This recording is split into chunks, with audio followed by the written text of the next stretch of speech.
Chapter 2. The Conway. The boatswain tumbled down roller coaster waves. The ocean snatched at his jacket, dragging him to the depths, then shot him out into the moaning groaning of the boreas boreal wind, with the irate waves tossing in turmoil, the night sky blacker than closed eyes, then the next horrific wall of water lifting him high into the crest, only to send him hurtling down the horrific curl that plummeted him. He somersaulted down into the foaming sea, hour after hour. All through the night the storm tried to take him to Neptune. Nevertheless, he survived in his jacket. For 24 hours the storm ravaged the ship. It tore at them as though they were made of tinfoil.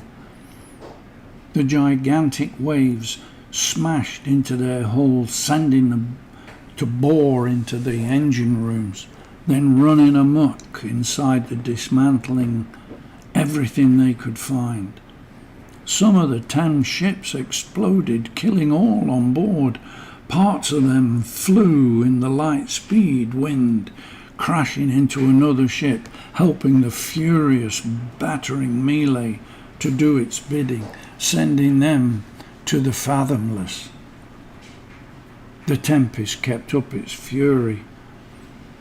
No mercy for the ships or the Tians on board. The sky began to change. Black sweeping clouds began to run, turning grey as the sun crept over the eastern horizon. The ocean was still, with no waves. The shouting, screaming wind Boreas had charged away, looking for more victims. One vessel floated. Only 5 Tians had survived the tempest. 120 crew of the huge fishing ships were lost to the tempest. She looked like she had been refloated after only half stripped by the reclaimers. Her rails were twisted. The deck had been cleaned of everything: winches and booms, blocks and tackle, nets and the trawling gear, all taken by the crazy tempest. The bridge looked like Thor had taken his hammer to it, then beaten his way through into the wheelhouse, smashing almost anything and everything. Solar scanners, depth finders, navigation system gone. The chart table must have found its way out. She listed to port, but she was afloat on the now becalmed sea. No sign of wind or waves, just an eerie sound of white noise. Only 5 men lived out of the 120. The screen blinked intermittently. The captain of the vessel of Conway was only 27, his first command, and he had been at sea since he was 12. He stood at the wheel. It was a good day. Yesterday was the worst for all of us. He scanned the sea and the horizon. All he could see was the still, eerie ocean. He looked at the only engineer left. Go see if the pumps will operate. See if she'll stop listing. He turned to the young boy. Go to the lockers. See if the hand pumps have survived. He smiled at the shaken boy. It's okay, we're alive. We've survived the worst storm in history. The boy looked up at him. Aye, Captain, we did. The boy turned smartly, running down the ladder to the locker.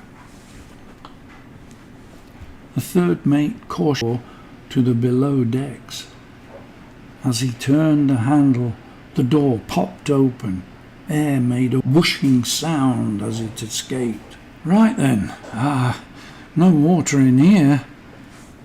He made his way to the engine room. He slowly opened the watertight metal door. It swung on greased hinges. He looked down into the engine room. He saw the debris, boxes, tools, oil cans, all scattered around haphazardly on the deck, but no bodies, no blood. "Thanks," he said out loud. The pumps sat on their spring-loaded girder cushions, red-painted pipework all intact. He turned the auto switch and pressed the red manual switch that started the pumps. They coughed and spat, a familiar sound of her pistons. A shout came up from the deck. "Can't believe it.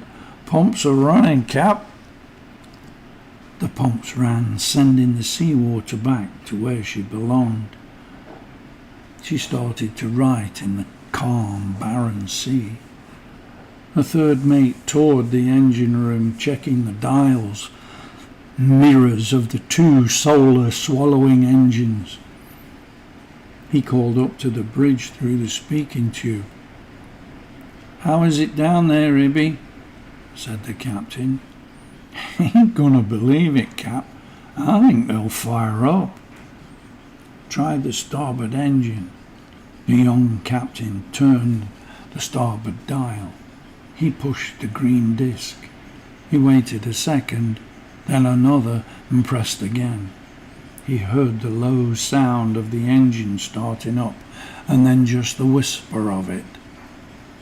He turned the port dial, pressing the red disc, and he tried 3 times. Nothing. The speaking tube sounded. "Cap, I found a problem wiring and a junction trip switch." "She's gonna go, Cap." "Ha ha, we got power." The captain heard him cheering, and he thought he heard him tap dancing. "I think it's the seawater." The boatswain drifted on the now calm water. The storm had vanished over the horizon, and the sun shone, her rays showing the devastation. He was battered but alive. He had a bottle of fresh water in the jacket that had survived, but the biscuits were crushed. He ate them anyway. His red and white distress beacon flashed, sending out a pulse wave.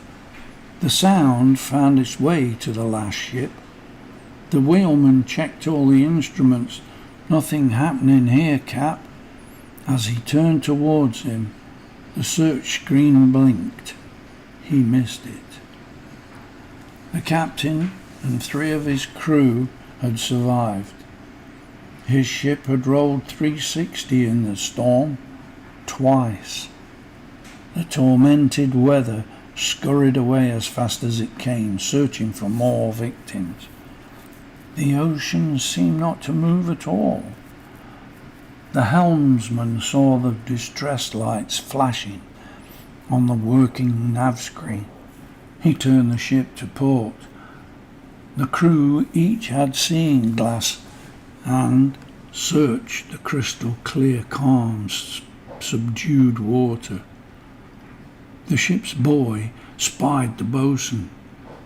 "He floats to starboard, sir," shouted the boy, running up the ladder to the bridge. 400 yards away, the boatswain floated, only semi-conscious.